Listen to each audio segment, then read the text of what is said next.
Hey guys, and welcome back to this channel. In this video I'll be showing you guys how you can create dual text effect on Canva.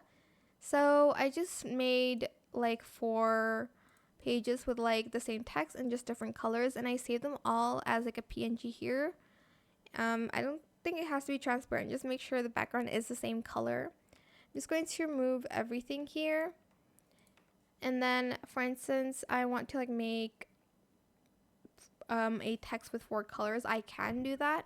So I'm just going to put this one here and make sure they're all the same size. So I'm just going to make them all the same size here first.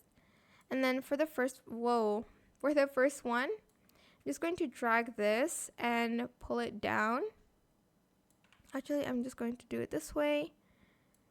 And then for the second one, for the third one, I'm going to do the same, pull it up, but just like a little bit more. Oh my god. And then lastly, this color too. And that is pretty much it, really super simple. I hope this tutorial was helpful for you guys. Don't forget to like, comment, share, and also subscribe to this channel if you haven't done that already. If you have any questions about this video, just leave it in the comment section down below. I will try my best to answer them all for you guys. And if you found this video helpful, please click the thanks button as well. That is it. Thank you so much for watching. Bye.